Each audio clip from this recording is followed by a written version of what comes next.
Dune. Once again, it's the Review a New podcast. I'm DJ. And I'm Will the Greatest. And this is the podcast where we typically take a second look at the movies or music that you request. And thank you so much to Dr. Goatman for your priority requested review of Dune 2 that is coming at you. I've already seen the first one, and I'm sure you've seen the first one as well. Yeah, so we're going to be encapsulating the first one real quick and getting to it. So, like, we're basically giving you the 1-2 punch because everything in the first one pays off of the second one anyway. But if you would like to get that a request as well for a movie or an album or a live stream or a song for us to review, we actually just recently lowered the prices for live stream requests and song requests. Head on over to Ko-fi.com/rapcritic and get those requests in, as well as going to Patreon.com/rapcritic where you can get all those requests, heard and all that stuff first. I got to put this in, and half off for Ko-fi requests and all that fun, sexy stuff. Half off for Ko-fi requests if you're a patron. Yeah. I got to be better about telling people the shit I'm doing. No, keep at it. Yeah. And before we get into the entertainment, Will, tell the good people where they can find your shit at. You know what I'm saying? Yeah, they can always find me on my YouTube channel at Will the Greatest. I'm also on TikTok at Will.thegreatest. I have my own podcast, the Ace Podcast, where we talk everything art, culture, and entertainment. We will have an episode coming up this Wednesday where we talk about Madam Web, American Society for Magical Negroes, and also Dune 2 with my co-host Aaron. So you're gonna get a double chance to go through it. And it is double the Dune. That is always interesting, like being able to cover something twice, because there will be shit that like someone else will bring up that you know what I'm saying. Like, I didn't think about it that way. Yeah, right. So this is the expanded universe of Black reviewers. Podcast. It's just me showing up in other TV shows. Right. This is how small this is, folks. No, but okay, so let's get into this. Yeah, the audio seems fine enough. All right, fuck it. Let's get into this review. Dune 2. But before we get into it, let's get into the story so far. Okay. Yeah. So what's built us up to this point, since this will be the Dune review? Okay. Basically, if my summary of the thing will I'll let you take. I'll just hop in. Middle East allegory has a resource that the world superpowers want, but apparently there's a prophecy of the religion from the Bene Gesserit people that runs throughout all the cultures that says a prophesied Messiah will come, free the Fremen or give them their freedom or unite them unite them with the parties of the Atreides. Yeah. Or something to that effect. Something to that effect where it's just like the where they'll have their way essentially. Yeah. Now I never read the books or anything. It's okay, like that I before. didn't either. Yeah, but I say this as like, taking in a piece of medium, because there are those people that say like, oh, if you haven't read the books, then you're not getting it right. It's like, no, I think that a piece of art should be able to stand on its own. Well, and that's the point of adaptation. It's exactly. Supposed to, I would say, take a lot of the themes. And I would argue that the narrative, you can take a little bit of liberties with that because it depends on the medium. Being able to adapt it well, like this thing that's a book that you can read over days. Okay, how can we put that into a narrative that needs to start and stop at a certain time? You know what I'm saying? And like with film being a visual medium versus like the literary medium that literally relies on imagination, the biggest critique I've seen of Dune from Dune fans is that it isn't as weird as, and I'm like, well, kinda. Yeah. I think it's plenty weird, but in a streamlined way that that's allows it to be a very beautiful looking masterpiece. That it's weird to Hollywood, where it's like we don't allow movies to just look like this. It's very weird particular, by comparison to other blockbusters, So, but it's like you gotta kind of make it approachable because it's hard sci-fi. Yeah, and it's a very big world, and I think it's fucking huge. And I want to say, and so this is what I'll say is like, because I feel like a lot of times critiques will be like, oh, you don't get it if you know what I'm saying. Yeah, it's like that's not a bad critique. It's just kind of it's a limitation of adaptation. Because a good piece of art should be able to in fact, it should be to its credit that you didn't even know what the source material was, but the experience of the story. I still was able to follow. Yeah, that's what I'm saying. The experience of the story still felt like impactful. You know what I'm saying? And for me, I feel that way. Watching the first movie, especially the second movie, there are some issues that I have with it, but I still think that it's a solid film.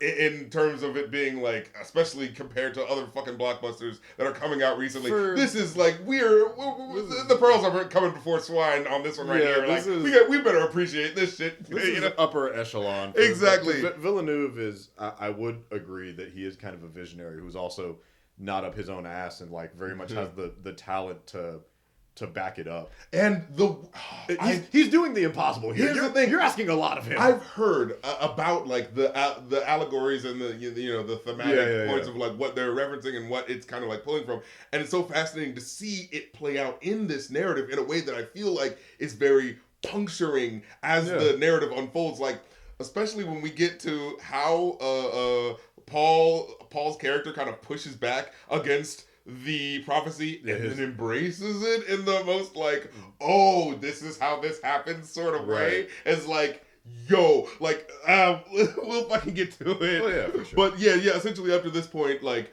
Paul Atreides and his mom have had to flee from, the comforts of their home because the Harkonnens.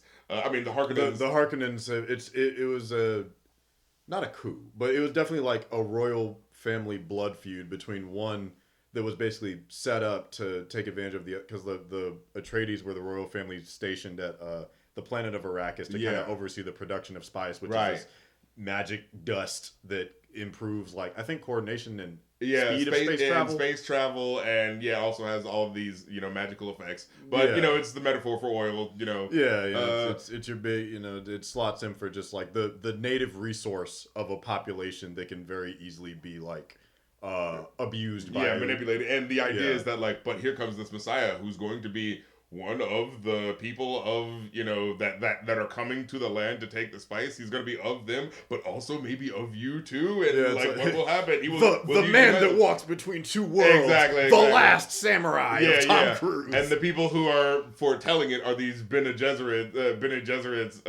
This cabal of witches. Essentially.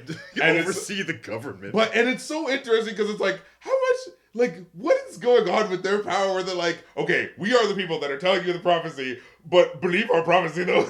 It's like, no, we would never mislead you. Yeah, exactly. This is exactly as ordained. There's been no interference in this process whatsoever. But at this movie, I swear to God, we all talk about the Chosen One narrative and how it's played out, but this not only does what Hollywood typically does of I'm winking and nodding at the fact that we're, acknowledging it, but still doing it anyway. It actually, the way it bends against it, and then it's a proper subversion. Yes. It's a well done, proper subversion where it's I think a small pool of people have been oh, it's the white savior narrative. It's yes, but there's a purpose for it. Yeah, where it's bending into it's a warning. It's don't do this. Yeah. In fact, this is how this type of narrative can be manipulated for political gain. In fact, I love how it's not subtext. It is text. It's text. Of Paul Atreides going the mother goes we're bringing this to them to give them hope, and it's it's a lie. But it's not hope. It directly it doesn't allow you it doesn't allow him to be but I have done good, and the small good that he does, you can already feel wait, this is kind of at the expense of you're already thinking, but what about, you know what I'm saying? I want to get into it, but I also want to go through it properly. Okay. So starting with the first quote that I actually did feel it was a bit of a step down from the first movie. Mm-hmm. The first movie has the quote, the fear is the mind slayer. No. Oh, that is a great quote. No, I mean how it starts the film with the dreams are messages from the deep, and it sounds like it's done with that sort of the voice sort of thing. Yeah. And so I really enjoyed that from the first movie where it's it's this ethereal, this can apply to the movie, but it can also apply to, you know what I'm saying? Yeah. Then when it starts with the first movie, it's he who controls the spice controls the universe. It's that's not as metaphorical. That's not as poetical. All right, if you run the drugs, you run the world. Exactly. Yeah. He who controls the bats controls the galaxy. The master of cocaine himself. Exactly. But just thinking about this movie as a 1-2, I found it fascinating how in the first movie we're looking at things from the Atreides side of things, and it's these people who have water, you know what I'm saying, and they live on a planet of water, it seems with these big, cutting, what do you call it? It's a sand cutter? Yeah, no. I mean, they live on really high up land, and it's a plateau down into the water. You know what I'm saying? Yeah. So it's you see the water that they have everywhere. Then we go to Dune, and it's such a desolate, different looking planet. And so we're seeing just the the sand dunes, and just seeing this dearth of life. And then starting this movie with oh, there's been people behind all of those dunes the whole time. There's been people watching you and you didn't see, and now we're seeing on their side. Like, I love that thematic, like that film sort of language setup that they kind of have from one film to the next of like, it's like we're getting down there and we're kind of seeing these people every now and then when we're trying to get our spice, and now this side of it is like, we're behind those like really thick rock mountains and we're like looking at everywhere and seeing the people coming in. It's like the people of this land have always been here and they will always know how to navigate it. Right. Like it ends up being, I've definitely experienced this in a little bit of like historical investigation to some native land I've been around. It's like, oh yeah, they help others know how to navigate the land if they trust them, which I guess also ties into kind of the Atreides story. But it's like, yeah, if you're indigenous to the land, you're going to know how to navigate it. And that plays into like, including warfare. And tactics, but it's like how they live their life involves their relationship to the world they live and have always lived in. Yeah, and so the Harkonnens are they staged the coup, but it kind of confused me when I watched the first movie when I was trying to figure out, okay, who's the villain of this movie? Because to me it felt like it was the Emperor, right? Because it's like, wait, you are giving the Atreides the control of this spice, and then you're letting the Harkonnens like attack, like you're allowing this to happen, right? It seems it's like, oh, that's weird. That's like inter-royal warfare. That seems really odd. They have one duke who takes over one area, attack another one like unprovoked. It's like, that seems weird, but you're allowing this to happen. This exposes the truth of what's really going on and who's kind of really running things. Well, I mean, it kind of like goes up to the next level of like the answer that I felt of seeing the Emperor in this movie and kind of feeling that he was like, oh, this guy does he really have that much power, and does he really like matter that much? And then you kind of go like, what about these Bene Gesserit witches? Wait a minute. It's like he has a little group of like old female consorts that he goes to a lot, and it seems like they have a lot of sway with their words and influences. Right. And to even know that Mama Atreides is also connected to them. Yeah, very directly, especially when she drinks the fluid and she becomes of them. You know? It's like, interesting. So yeah. And it starts with the narration of is it the sister in the future at this point? Yes. Saying that like, okay, they're on the run, and this is the point where they are like they've abandoned their Atreides house, and now they're living with the Fremen essentially. Yeah. But because the prophecy is foretold, they should be safe with them, right? Because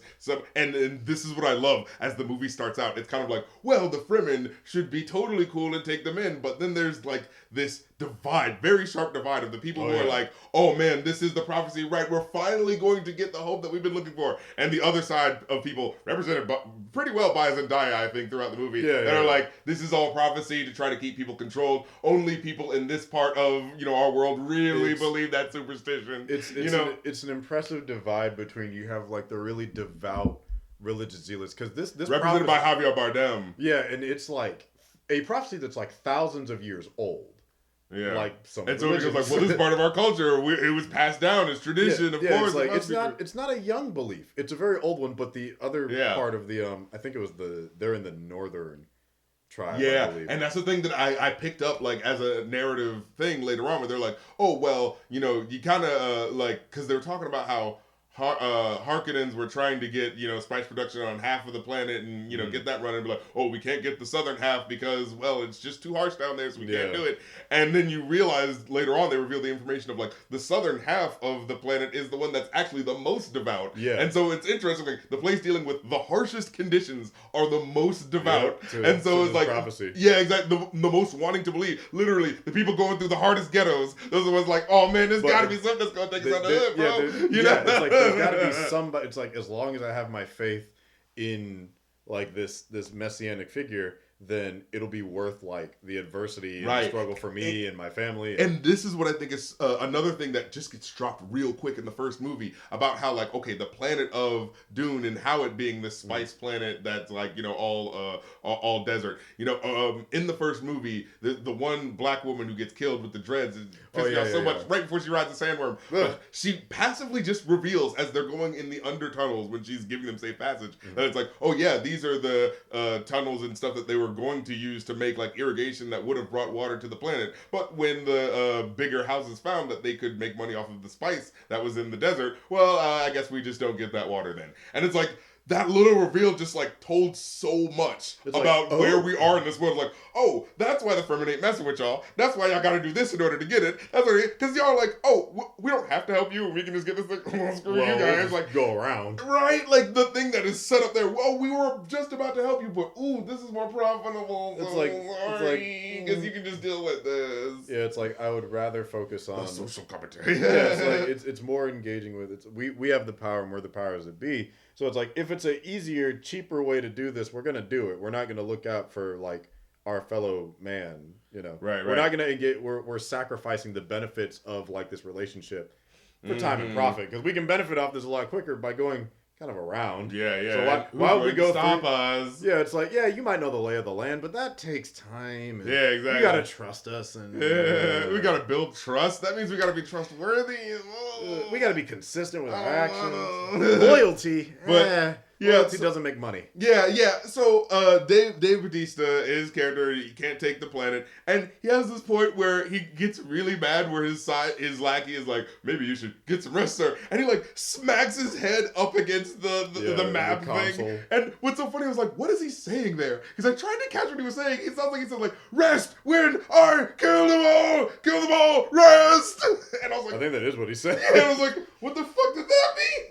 I can definitely get if you're in this very militaristic, like family or royal family dynamic, you know, this very strong, structured conqueror type of mentality. The notion of losing to a bunch of people with knives in the sand.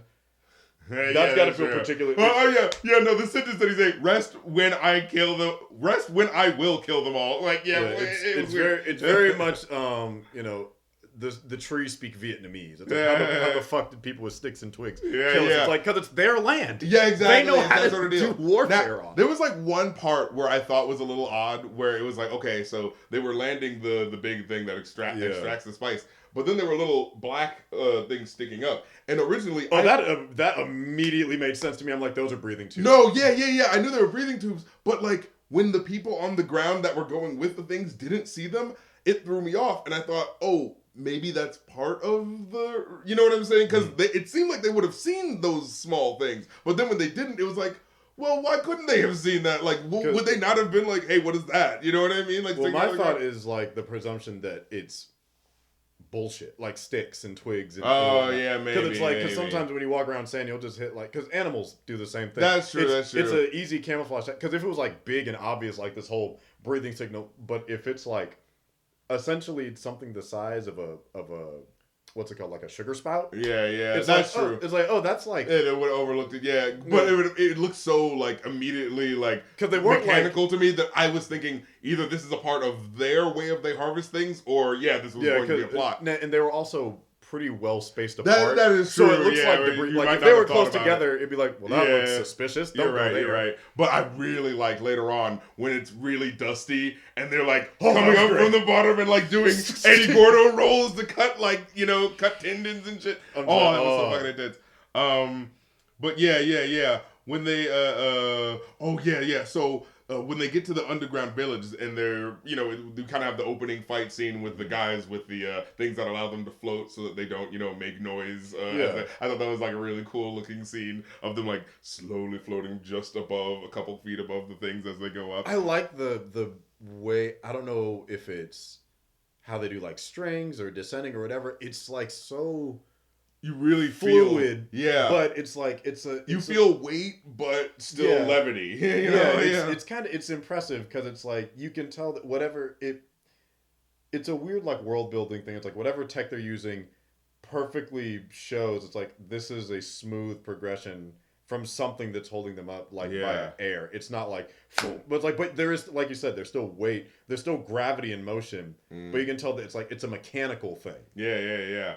And but they come through when Paul comes with the rest of with Javier Bardem and the people down into the village. You see the people like calling him a prophet and stuff like that, but then you see them unveiling Jamas's body and people kind of going like you see the other people angry about him killing Jameson. So it's like they set up a real visceral, believable sort of like, oh, I see why these people would over here would be saying, well, it's part of the prophecy and it needs to be, and why these other people would be like, he killed one of ours. What the hell are you talking about? It's it's like that schism definitely makes sense, and even just like culturally, it's like, look, because if I recall from the first one, it's like it was a trial by combat. Yes, yes. So it's like either he dies or you die. And he Jamus was bringing it up. It's not like he was forced on him. Jamus started. It's like, but I get it where it's just like, look, that is our culture, but screw you for killing him anyway. I'm not gonna not be upset. And you could still see people part of the culture being, well, it was part of the culture, so that maybe that was what we needed for the prophecy to come true.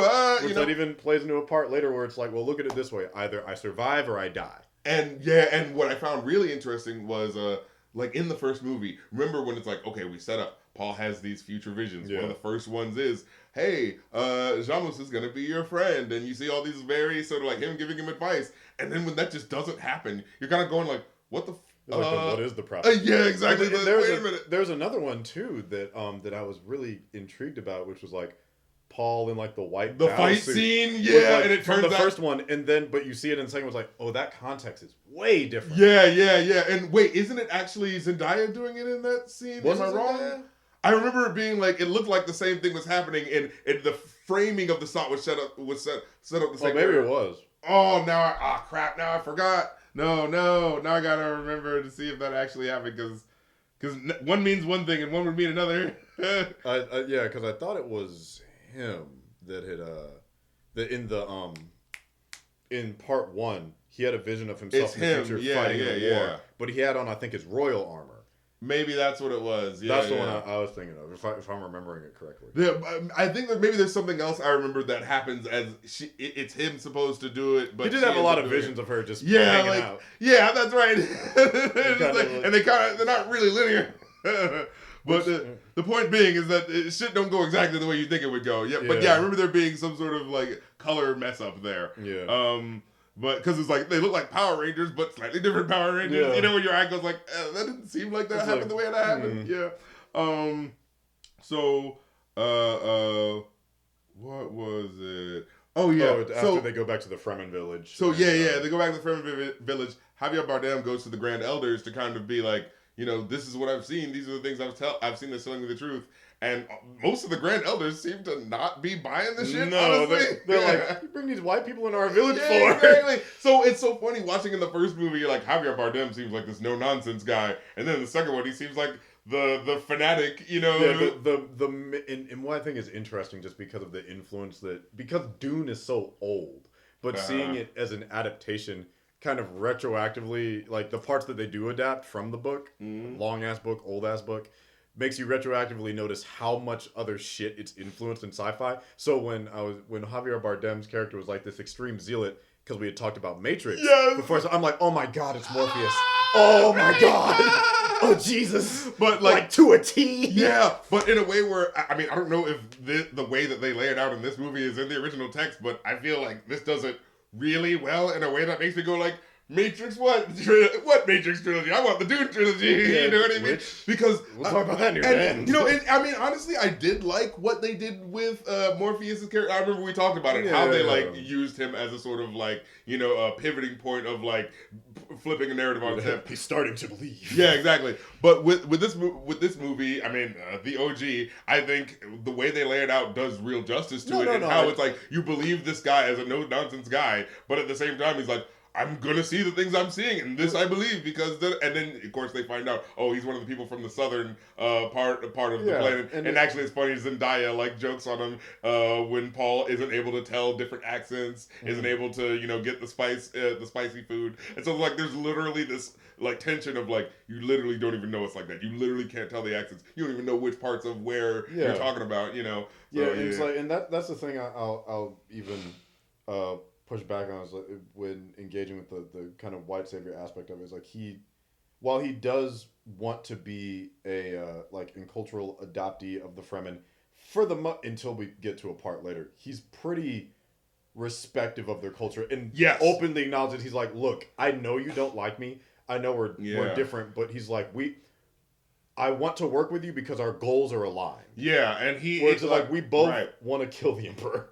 Right, and so it becomes that Like, thing just of for like, different reasons. yeah, yeah. And It's so, like, look, your beef is my beef. right, right. And so it becomes this thing of, okay, not only is there prophecy, but the idea of me being this outsider who's taking advantage actually, and as the movie goes on, he, gives like not credence, but he gives like deference to Javier Bardem's ideas like, oh, if you would go to the north, then I'm going to the north. I'm going to follow what the people tell me. I'm not going to be the person who's coming in and trying to change things. He comes into it from very much a space of, in fact, he's like, I don't want you to like me, but I need your respect in order to succeed. And in fact, and that's way more, and that's the issue, because the space government and everything is just like, well, we don't need their respect. Yeah. And so his rebelliousness is partially like, well, I'm a rebel because doing the right thing is actually working with the people who are the downtrodden. Right. He's like, no, I want to do the right thing. I want to protect these people. Yeah. And things like, it's like, I want to keep them safe. Yeah. He's like, because I need them. And also, I need their respect. Yeah, and also he's pushing against the religion in that way of being like, you're telling me, Mom, that I need to be leading these people, but actually I'm not. I'm going to be working. I can do bad all by myself. I'm going to be, yeah, exactly. But no, it's like, but it's him like rejecting it by still kind of going along with it in the sense of like, well, we're here and the social situation is as it is, where these are the underdogs. You know what I'm saying? So for him to be the real rebel, it would actually be like what the mom assumes is that I'm going to be doing this for her prophecy, but no, I'm going to be actually doing this because I believe there's an injustice that needs to be righted. Yeah, you know like what I'm saying? He has a moral center to him that I think is a little bit more complex than a lot of these narratives. I'm not of a Middle Eastern background, so I can't speak to that. Yeah. But I understand the notion of just like, nobody likes an infiltrator, and you have the appearance, background, and aesthetic of the oppressor. So it's and for like half of our camp to be like, oh, you're this huge messianic figure. The other half will probably rightfully go, it's like, well, you killed one of ours, and you come in here from your ivory tower, needing our help because we're the people that know the land, and it's just like, that seems like a crock of shit. Yeah, and I love how it gives a true voice to that counteracting of the narrative, and not just as someone passively said something in the background, but it's like, no, Zendaya, the person that we're setting up as a love interest, is actually the main one giving him like, shit. This is like, dude, that he's like, no, it is horseshit, but I still need your people's respect. Yeah, and you guys are in a situation where you could use my help. And so it's like that sort of like, you could use me, and I am setting myself up here to be used as a rebellion against, the setup. We want the same thing. He's like, I don't give a shit about the prophecy. You clearly don't believe it, so we're kind of aligned on that. It's like, look, they believe in me. I believe in you. Yeah. And now, I think it's so interesting the way Javier Bardem, he still has this no-nonsense level to him where he's like, after they drain the water from Jamos, there's that part where, they're showing them the different parts of the cave, and they're like, oh, so, what are you doing with this water? It's like, oh, this is holy water. We're not going to drink this. We're actually adding it to this big pool of water this huge reservoir that we actually have. And so it's like that level of, oh, wow, these people that are, you assume them to be like, oh, they're scavenging for water whenever they can. They would be trying to get it whenever they could. But like, there's still this respect of the dead that they have here. Yeah. But still, there's that level where the mother's talking to him, and she says, well, what if I am not the prophet? What if things don't go the way they're supposed to? And he just goes like, well, then you are not who we want, and we will use your water the way we need to. Like, so he just goes, like, God damn. Javier Bardem was really good. He is not playing, but the thing is, like, look, there's a way this needs to go. If it don't go that way, then you go that way. It is what it is. Like, well, that's the risk. It's like, either the prophecy is like, y'all are the fulfillers of the prophecy, or say hi to your husband. Like, yeah. Now, and this is the thing that kind of, I'm learning about the world as I'm watching the movie, and so we have this thing of like, oh, the Bene Gesserit are within different cultures in this universe. It's not just the Atreides; it's actually the Fremen have their own Bene Gesserit too. Yeah. So it was that level of like, oh, so. Because at first I was thinking, oh, well, this in the first movie it seems like it's just a prophecy from what looks like just the white people's religion, but then when you see it's actually part of their religion too, so it kind of becomes they're like, oh, okay, so there's a bit more going on here, a little bit more extra steps. Yeah. Now my overall reading would be, of course, that this is a callback to the fact that this is a thinly veiled metaphor for reality and what our cultures are, and that we're all part of Africa anyway, and so all our religious, spiritual, and all that stuff all comes back to the essence. But in this movie, I feel like they're using it to say like in every aspect, in every part of every side of cultures, there are these people working together to kind of push things a certain way. It's like there's a lot of they're going to be the people that obviously run things, and then they're going to be the people that kind of what's it called, like the soft power. Soft power. You have every king has a vizier. Yeah. And so it's just like even the emperor has his little group. It's like this society has very different, very spiritual, religious, socio-cultural dynamics. Yeah. Even they have like their mothers, and it's so interesting, I think, with Dune in particular, because to see all of the different kind of like witches in each group, all being women. Yeah. You don't often see that of just like the power of a lot of people think about, like you were saying, it's like hard power, which is like ruling with an iron fist and this leader that can conquer the you do what I say because I've got the gold and I've got like the Harkonnens, but it's like, but think about the fact that the Bene Gesserit have access to the voice, which is emotional power. Not only that, soft power, and they're in every culture. They literally, their power is in their words to sway someone. And like the voice is like the physical embodiment of that. But think about what that can kind of imply about just like their regardless of gender, there can be people that abuse that power to whatever their ends are. Well, what I think is interesting is that it's like kind of looking at it's a art piece narrative, so they're trying to make points about the real world and so it's like, okay, men in this reality, this is what they do to get power in order to get you know what I'm saying, the slash like they war, they exactly beat, so they conquer. What do the women of this world, what do they have, what can they do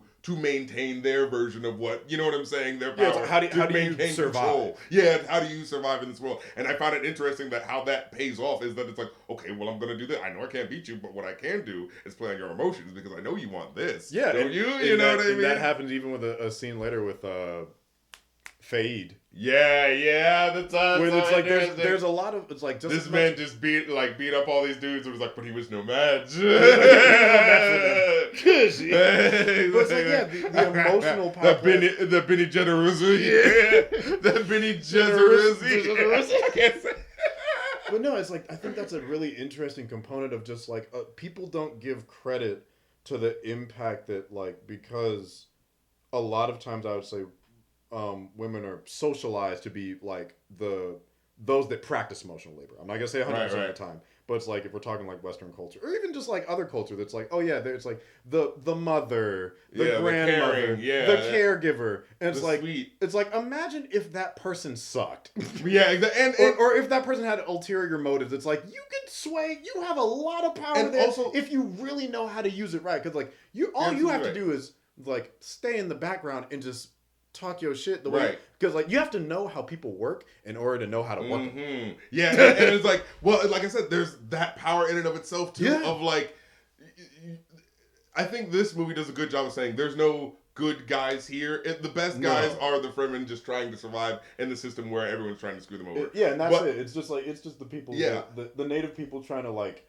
buck back against their oppressors. Really just want to take advantage of it. So when it comes to like, all right, this is how men survive in this harsh, brutal conditions, and then it becomes like, okay, in this socialized, gendered world, this is how these women are going to survive in this. You know what I mean? And even credit to the Fremen, versus like, actually, it's interesting when you go to their side of things. They are very equalized. They're very equal. They have that's male and female soldiers, which I think is interesting compared to like the Harkonnens is like all men. The royal family is like there seem to be sorts of gender roles, but it's like, but the Fremen are pretty balanced. Yeah, you see men and women fighting and doing things like that. Yeah, it's just like there's respect to the women, there's respect to the elders, but the soldiers is like equal opportunity, which is, I don't know, it's an interesting intersection. And it's just kind of left as like, well, it kind of becomes text at some point when you see Zendaya talking to him about the differences in their culture. And It's the thing that I like, but also frustrates me about their relationship, Paul and Zendaya's character's relationship. Chani? Because it's like,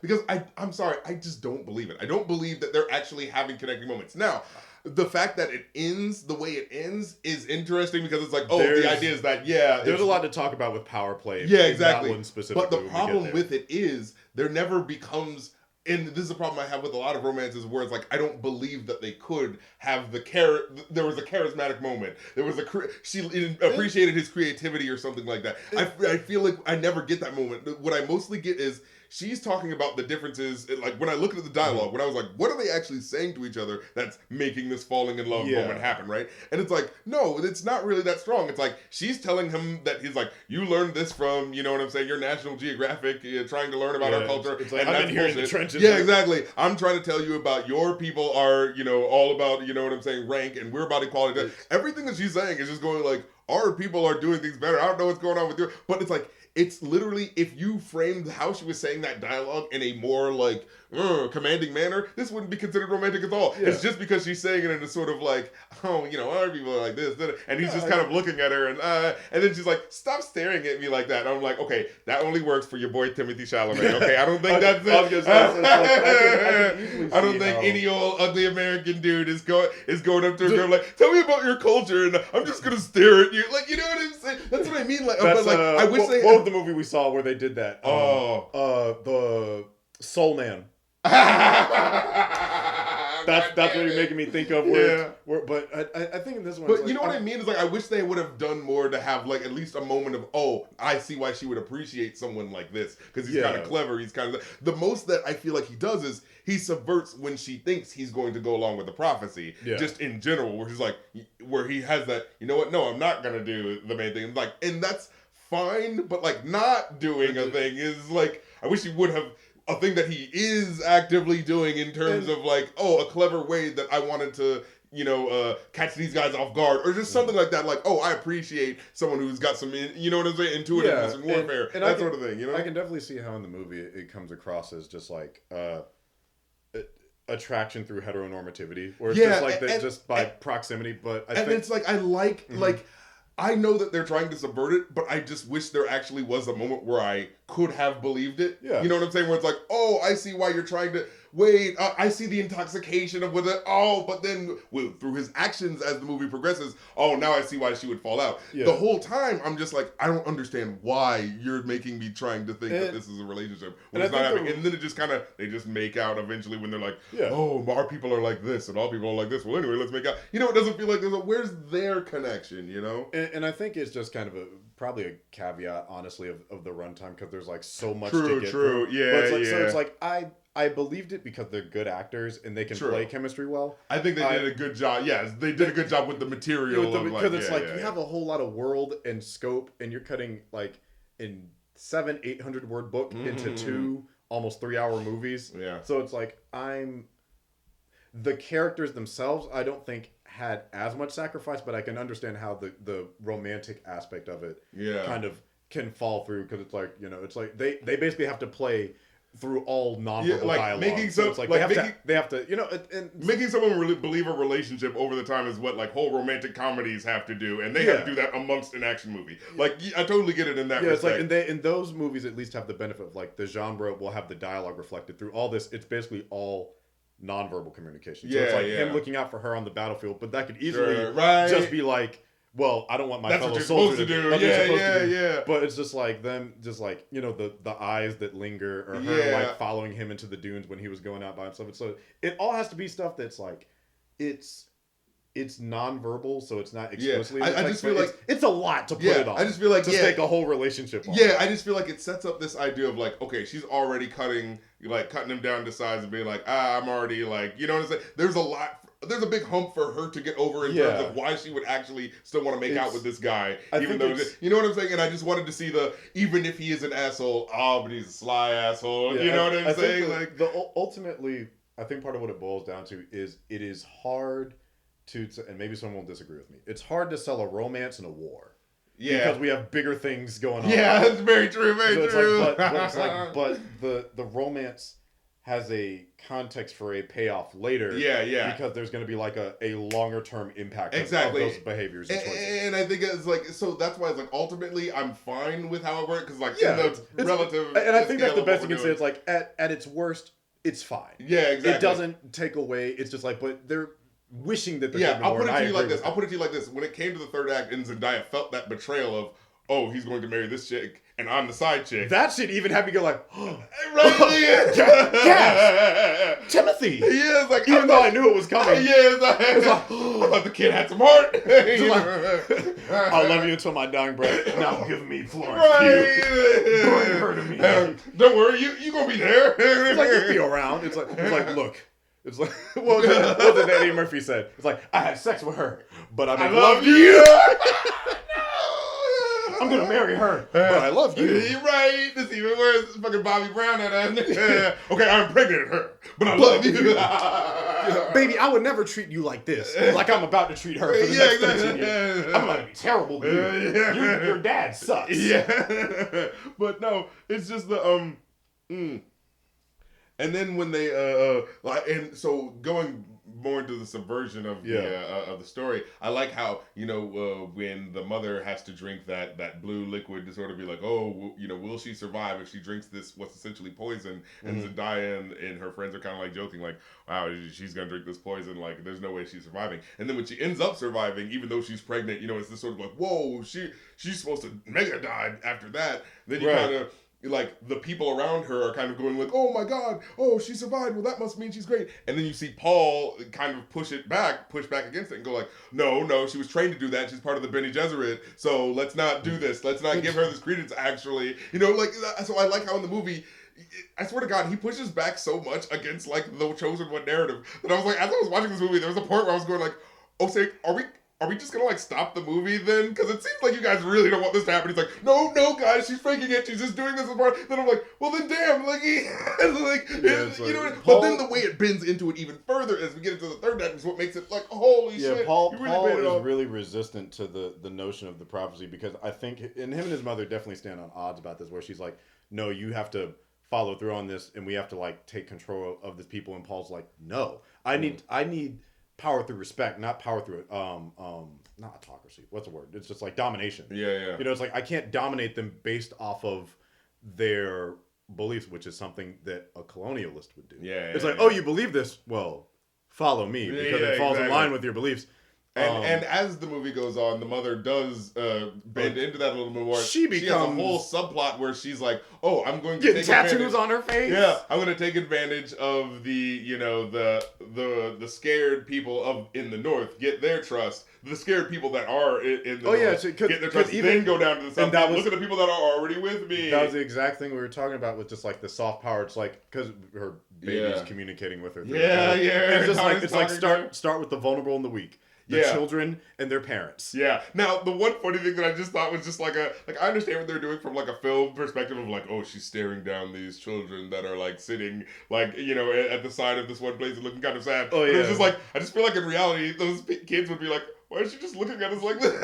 She's just standing there, like, menacingly. Children, I'll be your mother Teresa. Like, okay, but actually, like, I wish there would have been a scene of like one of the kids like fell or something like that and broke their, you know what I'm saying, broke something, and then she was like, oh, let me help you, you know, and then like leading into the, well, look what I can bring to you, look how I'm materially helping you. Like, couldn't this only be someone good, you know? It's such a fascinating, this movie could almost be like, while it works functionally as like a warning against leaning too hard into like dropping reality for belief and how people can abuse that sort of like influence and power. This could also be kind of like a textbook on how to do, what was it? You know how there's like the alt-right playbook on YouTube? Yeah. This is definitely like colonialism. It's like how to do it. That's the problem with entertainment in general, man. Because it's such a thin line between doing something to show the folly of something and doing something and being like, isn't it cool when we do this? Yeah, it's like, in order to give credit to Frank Herbert and then the team's ability to adapt from the little I understand, because I can only imagine how detailed this actually gets.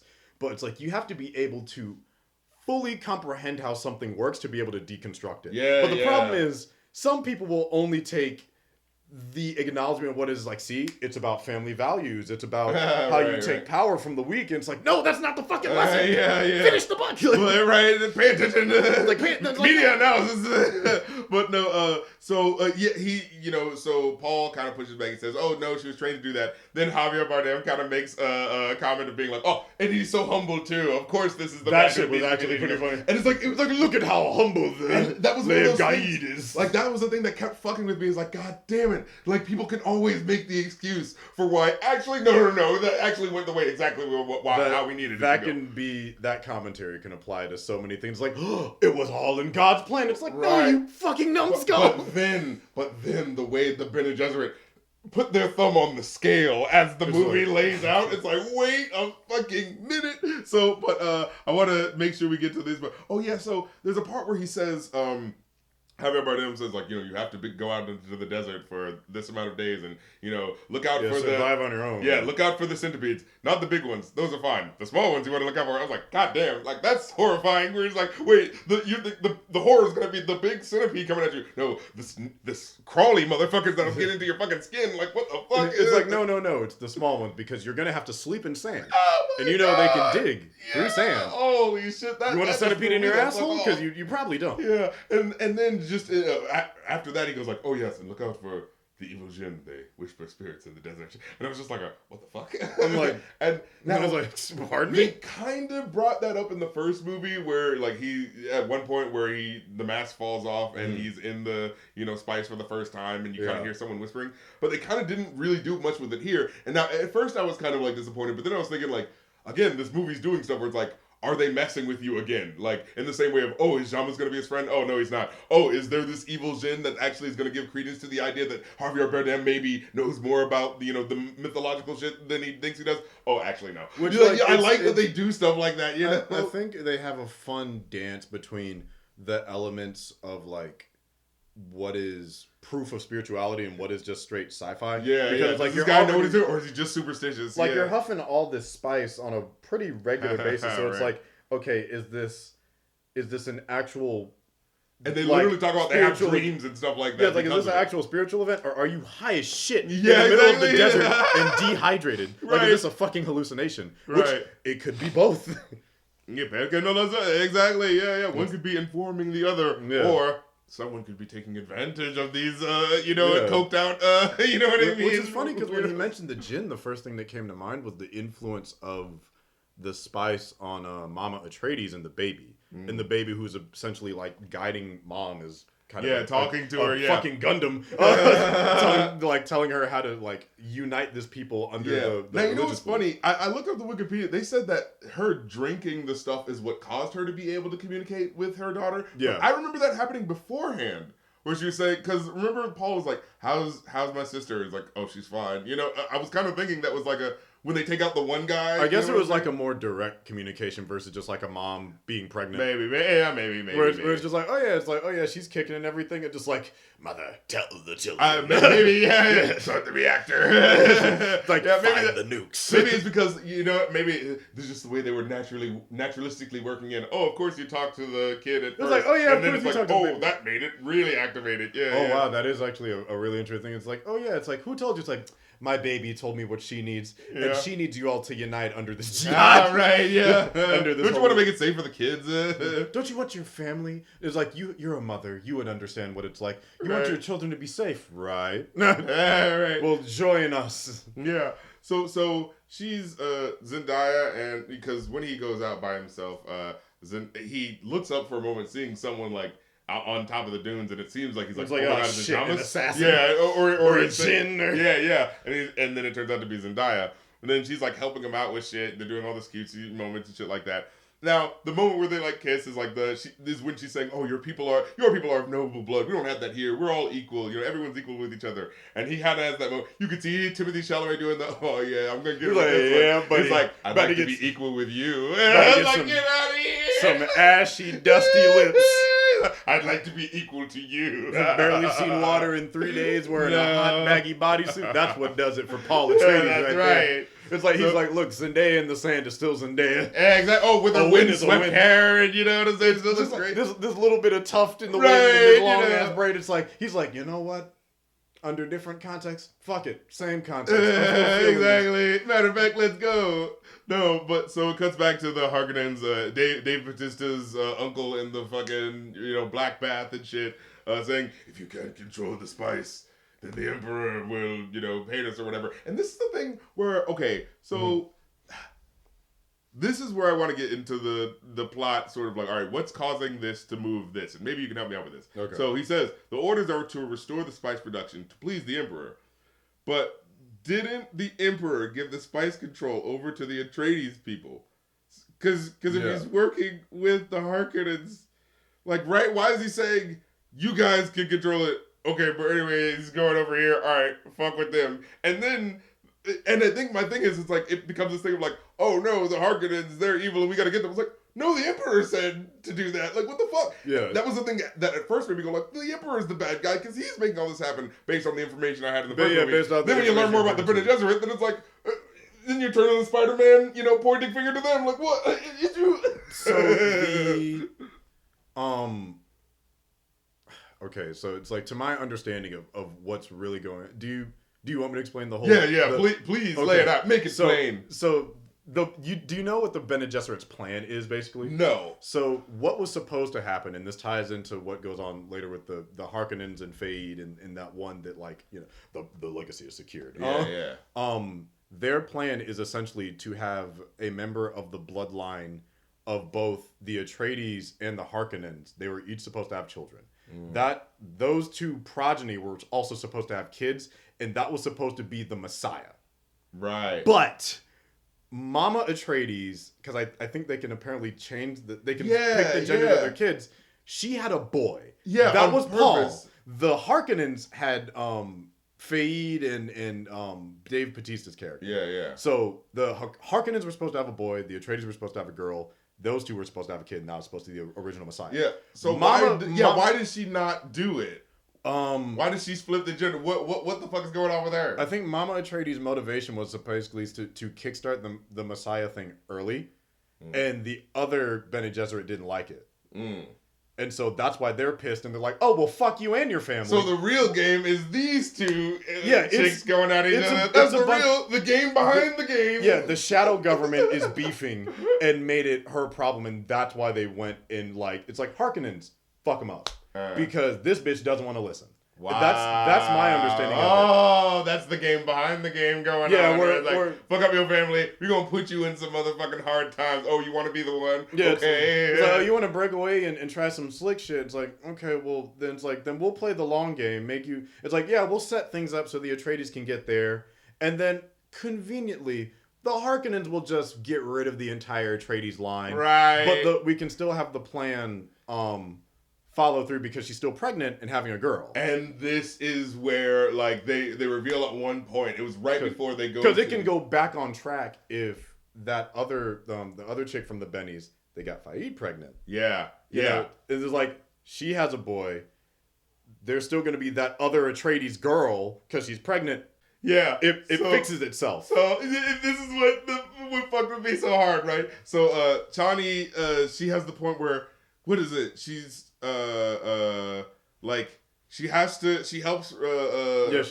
the mother by mixing her tears with because it's like the tear, which when they said it, I'm like, oh, it's gonna be her. Yeah, the Desert Spring, and my name means Desert Spring. It's like, when she said it earlier, I'm like, I feel like this will come up later. It's like the tears of the Desert Spring. I'm like, there's Desert Spring that showed up. What I love about that is, like, they set it up in such a way where it's just like wait, is that really gonna be that thing? Wait, is that really being it like that? Side note, did we talk about the 0.5 seconds of screen time that Anya Taylor-Joy was in this movie? What? Who? Anya Taylor-Joy? No. So minor side, because I follow the Dune account on IG. I saw her at the premiere with the rest of the cast, and I'm like, why is Anya Taylor? I'm like, oh shit, she must have a pretty big role. So remember when they had the flash forward of the Atreides daughter grown up by the river? Yeah. That was Anya Taylor-Joy. Okay, I was like... And she was there for a collective minute. There was this movie... I was confused why she was there. Yeah, there's this whole thing. And I was like, wait, are we telling the future part of the story as well, or are we not doing that? So that is the baby inside Mama Atreides. Yeah. Now, but I'm like... But they just did so little with it, where it was just like, was that a thing? Did I dream that part? But I can't, like... Well, the thing is, there's gonna be a part 3. So I hope so. I hope Dune 3 coming yeah, at you. I hope they do And Messiah. this motherfucker fucked with me because when the first movie came out, and I was watching, He did the same thing with Zendaya in the first one. Yeah, they were like Dune Part 1, and I was like, oh, so there's gonna be more. Well, this is actually pretty good. And then when I saw part 2, I was like, well, this is gonna be the whole story, right? And then they're like, it's like, come back later. It's like, yes, for Dune. Yeah, exactly. Son of a bitch. Yeah, it's like the first book of 6 books. Yeah, I was like, even though I know it's like I just want Villeneuve to do Messiah and then stop. Yeah, somebody else. I've heard. Yeah, you don't need. And I'm like, cool. Do the next one. You can do it in one movie, and we'll not worry about it. But so but just that idea of the build up, going back to the desert spring. Well, it could have been the water that we already had there, or it could have been my name, my literal tears that I had to put in there. Well, it could have been both of these things. It could have been all of them, and then you have later on where it kind of pulls back and reveals that the Bene Gesserit are like, oh no, we put multiple things into play to try to make things happen. If there isn't just one, you thought there was just one prophecy, bitch. We're trying to make shit happen. No, let's secure it and have like multiple ways that the prophecy can right. I thought like that reveal was such a brilliant oh shit, that just feels like the sort of dropping of the veil, yeah, there is no real religious aspect to it. We're just setting shit up and not telling people about it. Yeah, it's like it's kind of one of those funny things about the Abrahamic faith is like, oh yeah, because they're cousin religions, they all have a shit ton of overlap. Oh, so a lot of parables align with one another. It's like, oh, but this happened here, and this. It's like that sounds conveniently like this other story. It's like, here's the thing. There's a lot of prophets in these books. You could look at it as the idea of, well, humankind needs to have these general things that are going to be pulling at us, these general principles, these general morals that are going to be calling to us through these general phases of stories. Or it's just super literal. Yeah, or a motherfucker just figured out what the formula is and it's like, all right, you just sell it to these guys, you sell it to those guys, you sell it to... It's just like, yes, the Garden of Eden where there was every fruit imaginable, and Adam and Eve was like, well, in Africa, there is this part that conveniently has all of these fruits and apparently it's like the cradle of civilization. It's like, huh. And it's weird that showed up across the world in different ways, but it all goes back to this one. Yeah. It's one of those places where it's just like, powers that be is like, yeah, we know a lot about this place. Let's just make sure there's not just one. It's like there's a Messiah, but also a prophet, but also a forth teller. Yeah. Conveniently so. But I love with just vague enough details that you can apply to certain circumstances. And that's how I love this, how this movie plays with that of going oh, well, that could be true based on this. And then as the movie lays out, it's like, well, actually, these people were trying to make all these things come true, but the Fremen don't know that, so they're just kind of, Yeah, I think what's interesting is, while hard power, domination, control, violence, that very physical acts are, really pertinent, and maybe this is also partially just because of the work I do in my personal life. People incredibly underestimate the impact of emotions and belief. Faith will take you very fucking far, and that's what they play on. If you believe you can do something, if you can convince somebody that they don't have value, you have made a miserable person. But if you can convince 10 people to follow one thing, and they can convince 20 to 30 over the course of thousands of years, you have a religion. And the fact that this little cabal of witches across many different spaces and places was just it's well, we're a couple of women. We like our nice things and our ivory towers. Let's get a story going. Yeah, exactly. Or it's there's some injustice going on. Let's quell those, feelings of things being unfair by being well, they will be balanced. Don't worry. Don't worry.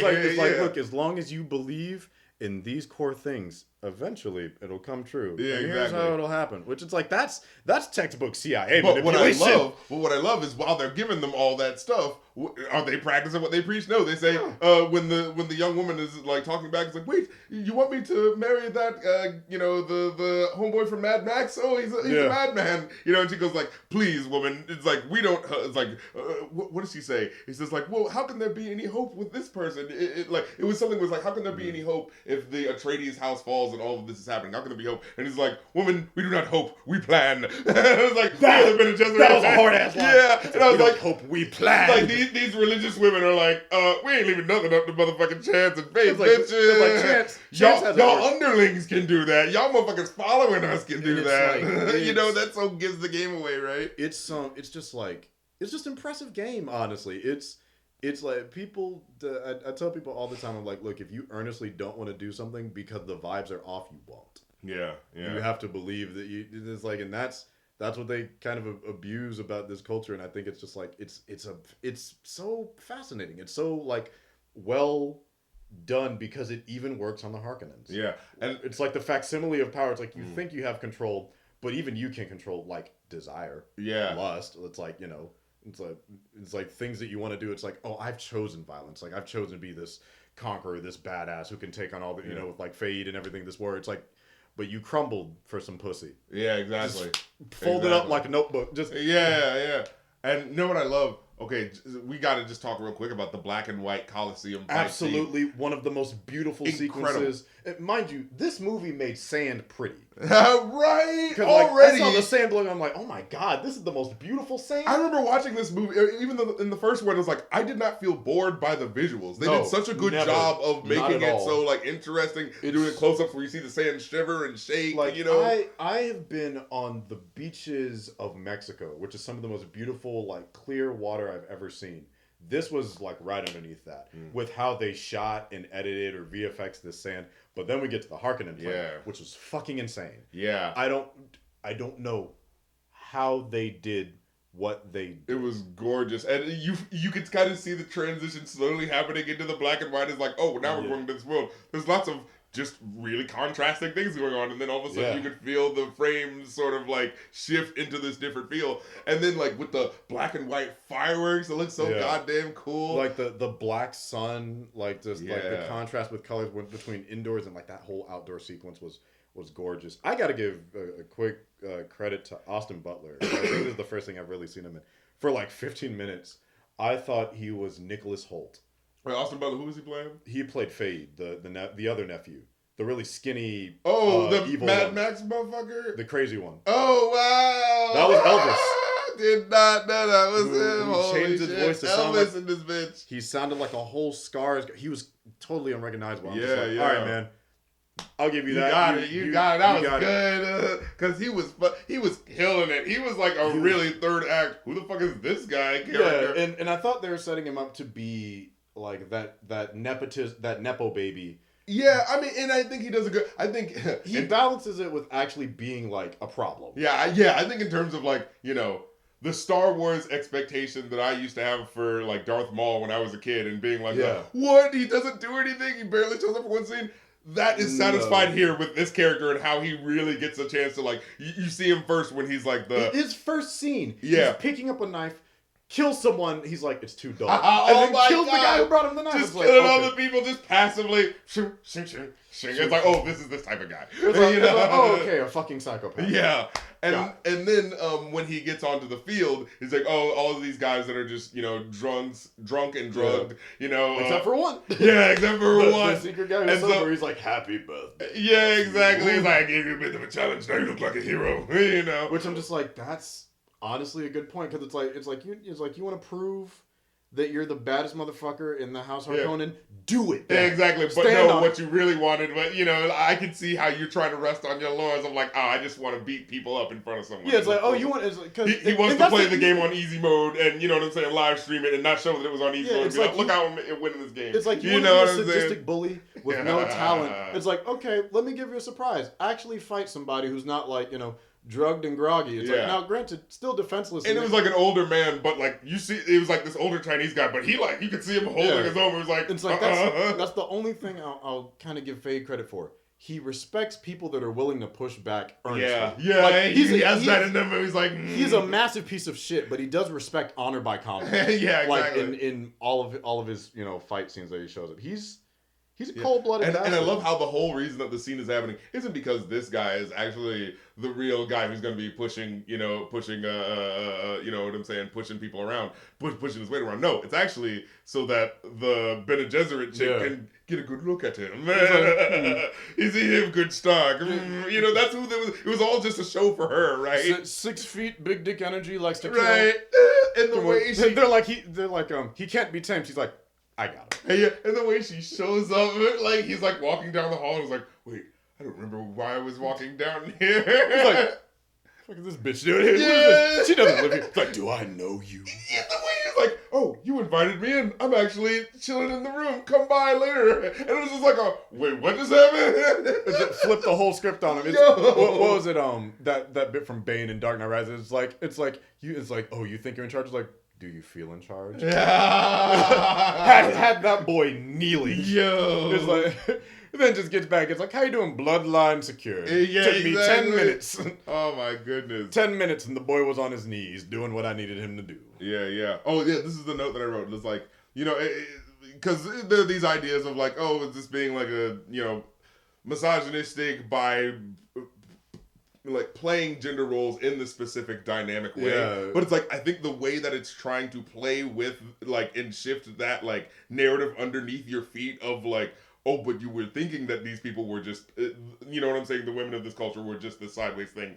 But actually, this is how they would be in this brutal world. This is how they're going to push back against that. And it's not a good or bad thing. This is survival. Yeah. You know what I'm saying? And it's impressive because it's like you could easily make that a very maybe like misogynistic narrative. It's like, you can make it like, oh, women, am I right? But it's like, oh, these dirty bitches, just want to run everything. It's like, no, they want to make it a matriarch. It's like, no, it's these women acting out in a world in which the other points at play you've seen are happening. So what the fuck do you do with that? Yeah, it's like, look at how brutal things are if we let them run loose. As long as we stay in power, things can run smoothly. The spice will flow, people will travel, and it's like all we got to do is maintain control. And that's fine. And it's like, as soon as we get our Messiah, things will get even better because he'll have the strength of a man, but the emotional intelligence of a woman. Which manifests as the voice. It's like, look, he can see the future. He has like the power and the influence and leadership qualities that the man can control. But he'll end up basically being the ultimate balancer. Where it's like, he'll have the voice like us. And predominantly only women have that. But he'll have the strength of a man. That will make him extremely powerful because commanding in this world, it's like people aren't going to listen to the women, unfortunately, because they don't respect them. It's still a lot of monarchies, it's still a lot of like misogyny is still going to exist in space. So here's the thing: if we get a man with the voice who we can control, like a mom, it's like son. Beat his ass. It's like, all right, Mama said knock you out. Right. It's like my mama said, don't come here with my ass whooped. That's what the voice told me. Right. So the voice said, I'm gonna whoop your ass. But now I was trying to think about, okay, so Harkonnen, the uncle guy says, because he's basically saying, oh, Dave Bautista, he failed me, he's screwing things up. I'm gonna send you to be the person. Which he did fail. He has been fucking up. Like, did we talk about the second time with the invasion? Oh yeah, when they got their shit rocked and he almost got killed. It was so funny where he was like, Dave Bautista is like this. Oh man, I can't wait to see him kick some ass. And then as soon as he sees he's like, oh fuck, I don't know what to do against this shit. Oh god, I want to. He ran for dear life. There's a Paul Mooney quote that comes to mind, but I don't know if you'll have to edit it out. Because like so worried about the ones on land, he didn't think about the ones in the sand. That's how I'll say it.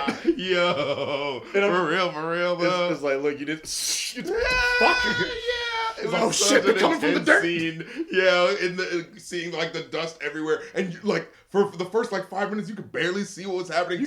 All you saw was bodies. Yeah, you saw like a body standing in the sand, and then it's like slowly disappearing. You're like, wait, was that there? And what the fuck? And then you see the person kind of come up and slide around the ground. Yeah, it's like getting RKO'd, getting stabbed in the face, and then he's like, retreat. No, so the one girl gets up there.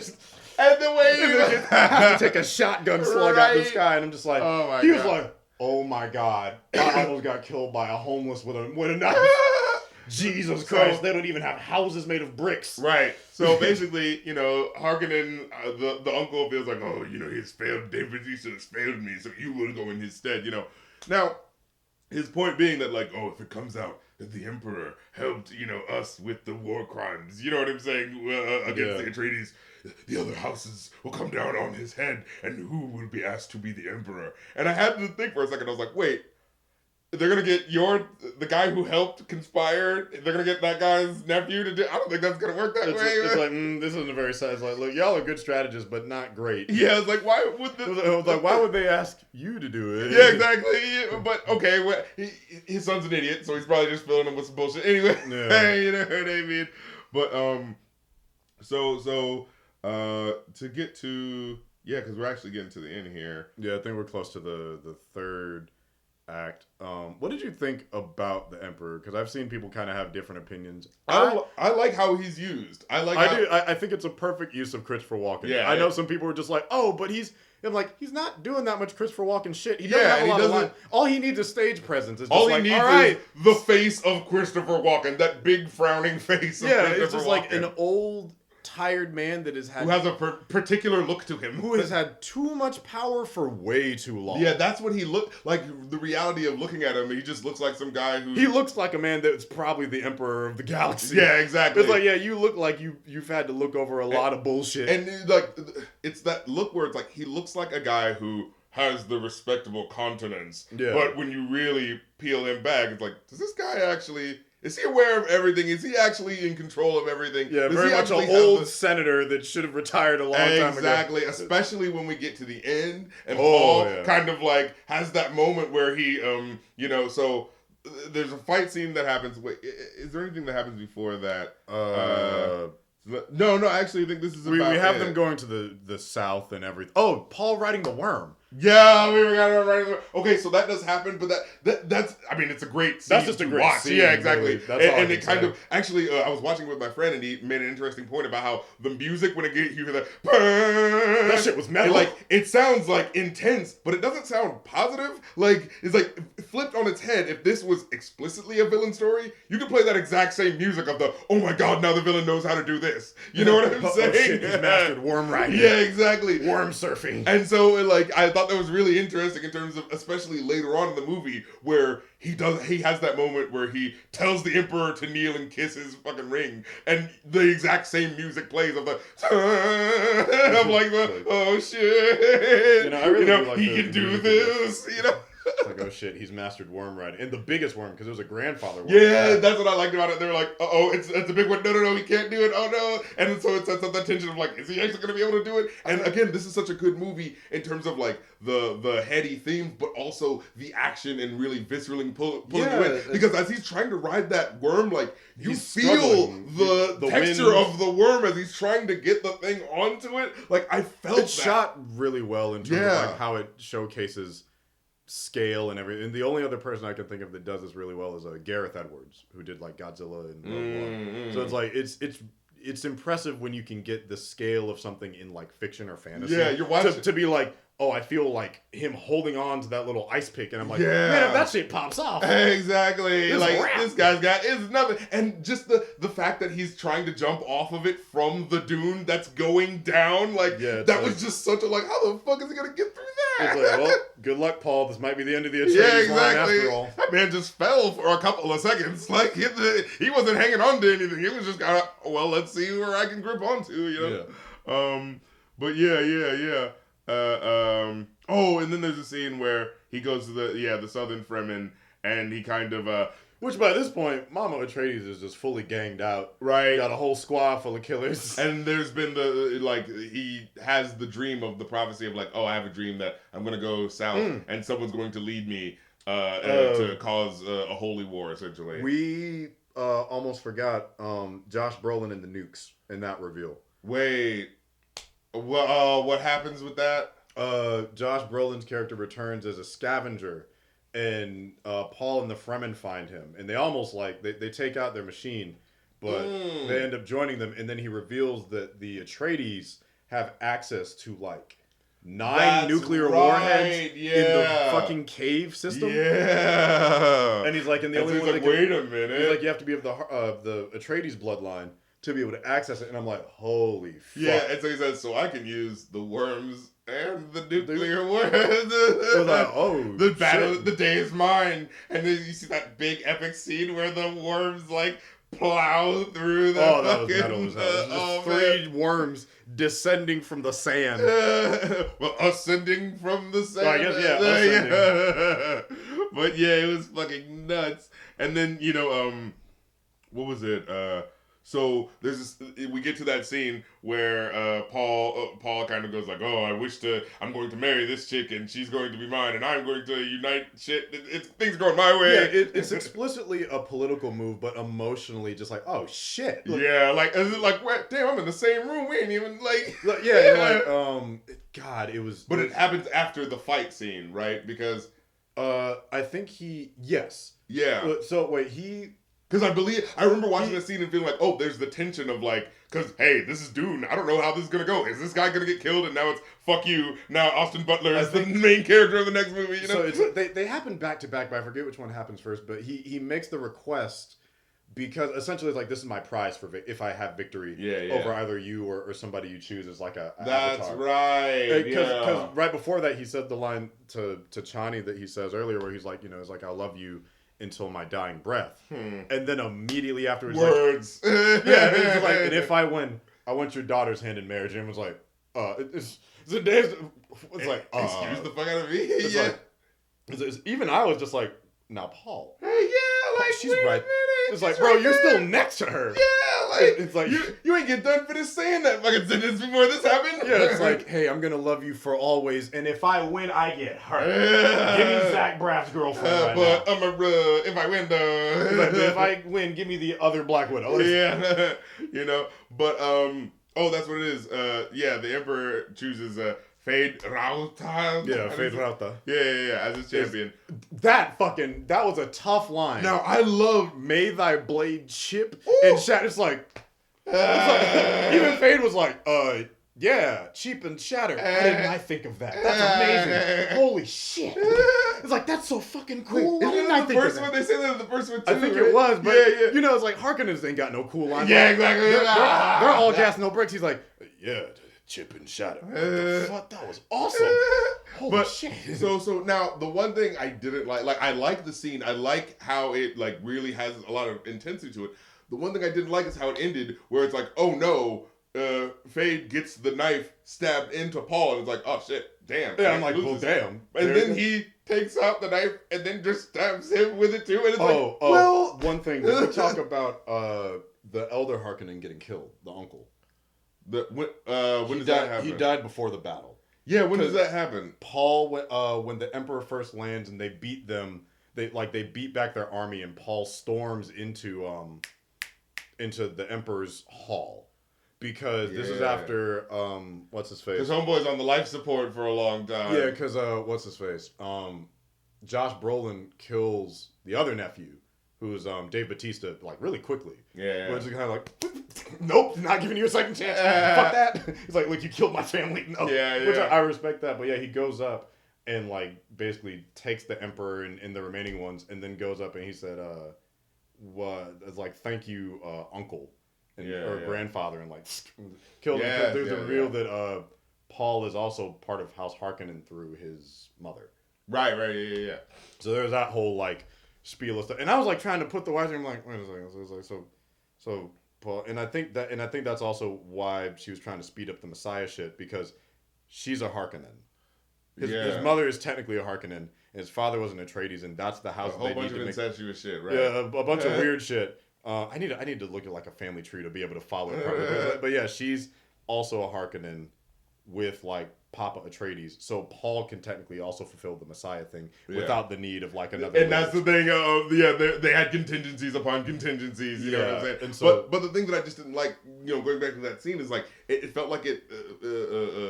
It felt like it dropped the tension a bit of like, oh shit, he stabbed him. Oh, after all of this tenseness, oh man, this movie's really going for it. And then when he's just kinda able to stab him back, it just kind of feels like, oh. Yeah, like losing and then it's like, well, then can he just stab him back and he just stab, you know what I mean? It's just like, well, if he can, like, it looked like he hit a major artery, but he's fine, I guess. I think the tension worked for me because at this point, Paul is like full Messiah Holy War mode. Sure, and can see the future. And so, like a more clear version of the future, I'm like, wait a second. You can see the future. Wouldn't you have seen this shit coming? And I'm like, oh, well, I guess he did. So then he's like, all right, that's a pain in the ass, but I know I'm gonna still get his ass. I wish there was something that like set up of like, oh, I shifted my major artery around so you could get, or there's something, because he is trained somehow in shit, right? Where he's like, and I think because Fade broke his blade, but I think he had like a baby knife from earlier that they set up that like one of the Fremen gave him. So he stabs him with his own knife and then gets him with the other blade. Yeah. I guess it just felt like it's like if the impact of a knife is like the end of this scene, and then it's like, He's still. But what about two knives? Yeah, exactly. It just feels like all right. It's It's like a doubling of things where it's like, if one knife makes you half dead, two knives will make you full dead. Now, I did like there was something where he stabbed him through his hand and he was able to. He did. Yeah, he went through his hand and then pushed it into his chest. That's what had happened. So and I'm like, it felt so intense. Where it was like, okay, he's got to be like dead. Like I'm like, well, Paul, if your bodies are anything like humans, that might be a wrap for you. And I was like. Just kind of like, oh, come on, he could have just done that the whole time. But it's just but that was a really well done fight. I gotta give up to that point I feel like the choreography was incredible. It was great. I remember really enjoying it. Really well effective. I think I know some people have complaints about action scenes with women. They do a great job with this movie. I don't know. They all feel like real fluid. Everything felt like realistic. Yeah, that's the thing. It doesn't feel like it's like there's weight to it and it's believable as we go from one. Different people have different body types, so they're gonna fight differently, and it sounds like they took that into account. So it's like a male Fremen versus a female Fremen are gonna fight different. Yeah, and you saw like the way they were able to especially especially in the really sandy scene, the really the desert sand scene, where the women are like, well, all I need to do is jump up real quick, slice real below. Like, I don't need to have a lot more. I can have a lower center of gravity. Actually, that would help me. It's a lot more nimble, and I kind of appreciate that. Yeah, somebody like Zendaya is really skinny, so it's gonna be like, look, if I take out your ankles and knees, you're down. Yeah, and I don't really need to worry about you. It's like ankle, knee, stab. You're down. It's 3 hits, boom. So it's like it's really quick because a lot of them are going to be quicker versus a dude that's just going to run up and grapple you or drop kick you. And then while you're thinking about that guy up there, here comes someone below. Yeah, here comes someone else from the sand dune. Oh shit. And then so at this point, essentially, Paul's saying that I'm going to fulfill the prophecy. And it's funny because up to this point, he's been this guy saying, no, I'm specifically not trying to do that. I'm just going to do what's going to help these people. That's what it's going to be at the end of the day. Yeah. And then by the end, he's going like... He drinks the worm blood. Yeah, he goes like, you know what? I actually do think I've got a little bit of an impetus of what I want to do. I actually do think I'm going to be leading these people with my own intentions. And it's so interesting to see him because he doesn't believe this shit. So he's just one of the other players now using the prophecy, you know what I'm saying, of manipulating people for his own specific ends. Yeah, because and I think it's interesting too because he's incredibly he doesn't even want to go to the South initially until it's like I have to, it doesn't seem like it's of his own volition. It's like in order to keep all of these people safe, I'm gonna have to go there because that's where the Emperor is gonna go. It's like and this is my only real chance to get a shot at him, to get a shot at the stuff I want. And they're like, okay, but it's like, but you go here. It's like just drink this blood. And he's like, I don't want to do this, but if it gives me an advantage against their armies to be able to see what's coming for us, I can strategize, and then it's also like he still has to, even once he fully goes Messiah mode, he still has to prove himself to even the non-believers, and he's like calls them your grandma. He starts calling it out I know you're future. I know you believe what I say. He's like, I remember your grandmother lived to the age of 88, and she used to make you chicken soup. He's like, how the fuck did he? It's the Messiah! Holy shit! Yeah, so you've got all the people, going into a rave. The only person who's really not feeling him in the room is Chani. Which that's it's like whole time, and that's consistent, honestly. Yeah, which is just like it's like, oh well, now it's like, okay, so you said this is what you weren't going to be the whole time, and then you become this fuck you. Yeah, because at that point, it's not even about belief; it's about respect, and it's like you've sacrificed your respect for the culture to lean into the benefits of being a tyrant, which is part of the narrative deconstruction of just and this person who has been set up as someone who's supposed to be on your side, even though they were kind of doubting you at first, but and then like, oh wait, is this your true character? Oh, okay. And ironically, exactly. Part of his motivation is like, well, I want to keep Chani safe, so I don't want to go to the South, but I have to go to the South to beat the army to keep her and her people safe. Yeah, and so it's like all these motivations conflicting on top of each other, and this is the thing. This movie is the first movie in a long time that ended things in a way where it didn't piss me off as a comeback next time for the next movie. Yeah. Because, The Matrix pissed me off, with the second and the third where they were doing but the action's not even halfway done. That was definitely Revolutions Part 1 and 2. Yeah, exactly. Versus Dune, which at least they said it up front. It's like, this is Dune split in half. Yeah. And then you will get Messiah, which I presume encapsulates like the jihad, right? And Tyrant Paul. It's like it is Paul's story for 2 books. Yes. But what I like is like it satisfies the narrative in a way that so across the Spider-Verse, as much as I like the movie as an experience for the most part, as it got to the end, I remember having that feeling of this can't be where this is. No. Oh no. You're telling us to come back next time. To give that movie some credence, its initial name was Part 1 and Part 2, but they changed it. I'm like, you shouldn't have fucking changed it. Because that's going to get that. Yeah. It's like, if you tell someone it's a Part 1, it's like, oh, okay, but now you snuck it on them. Yeah. And that can irritate people. It irritates my mom. Because what annoyed me the most is, like, the Spot character never comes back for, like, the last half of this movie, so I'm like, well, where is it? There's no way you're going to resolve this in the next 35 seconds. I thought about that too. I'm like, well, damn, you don't have a lot of time to resolve this for the next villain. Right. Oh, okay, so you are keeping with the Part 2. Yeah. You just changed the name. So, but what I like about this is, it's not over. Hey, It ain't over, motherfucker. But the arc of what his character is doing feels like it came to a good button. So it becomes this thing of like, even though I can feel as a narrative this being, oh, this is the end of this chapter of this, and now we're about to go to this new character arc where this character is going to have new reasons to be. You know what I'm trying to say? It feels like the end, and I'm not sure like if this is explicit or the book ends with the jihad, but I do know like Messiah is basically the end of like Paul's arc, and then it continues with the lineage of the rest of the what they called the Atreides family. But like, this feels like the end of a book. That's like, hey, there is going to be a sequel to this for this character, and a couple people where it's like, yeah, everyone I think has between parts 1 and 2, they have arcs, but their story isn't done. And I think that's actually interesting. Yeah. Like where it's like, oh, they changed a lot. Yeah, like from the first movie's arc is this kid who's being set up to be, a prophet who's all the way to the end pushing against it. Yeah. And you see him kind of like going, like it's setting up these dynamics of this kid who doesn't want to be a part of this prophecy, but is clearly everything's being set up that way. So that's what the first movie is kind of setting up the tension of. The second movie is so it's kind of like kid doesn't want to be a part of it. It's being pushed onto them. This is set up the what was it, the unwilling hero? Yeah, exactly. Yeah. And this movie, it's he's going to be a part of it his own way and not going to be a part of the prophecy. And then actually, he will be a part of the prophecy. Whether he wants to or not. Yeah, exactly. But leaning into it in a way where he's taking advantage of it. So it's like, that is such a different, like, playing arc, in terms of, like, this doesn't just feel like the Neo character, right? Like, this is a different person it's like making different decisions based on his own internal moral clock. That's what I was thinking. Yeah, it definitely seems like a case where, while Paul is a reluctant hero and the chosen one, so he falls into two archetypes. I think it's but chosen. Yeah, it's a deconstruction in the sense that like it's like what he becomes is no longer a hero.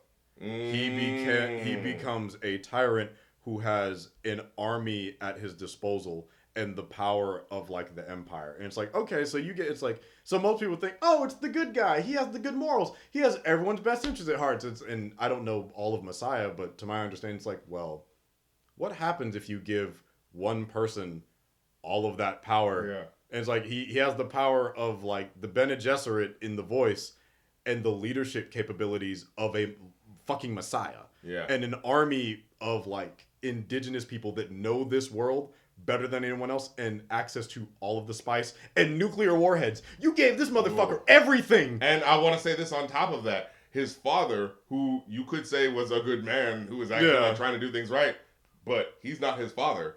But I could totally see it being built up as I'm doing this in the honor of this good man, so I'm good because like, I could totally see that. He was a good guy, so no question. Yeah, it's like, you remember how good Duke Atreides was, and I'm his son. He taught me everything. So again, that falls into the leadership thing. So he has all of the power, access to all of he has the spice. Yeah. He has access to the people that can produce the spice, and they're at his beck and call. Because everyone except for Chani, and I even like her arc. I know some people had some issues because like apparently Book Chani kind of becomes his concubine and is a lot more passive. But this Chani is a lot more. Yeah, I like what they do with this then. I do too, because I'm like, well, no, this is a pretty realistic reaction. And also, it just gives her more to fucking do as a character. Yeah, defiant, okay, well, how am I going to deal with this shit? Because it's also realistically defiant, because if my, like, boyfriend just goes, it's like, hey, look, I'm going to always love you.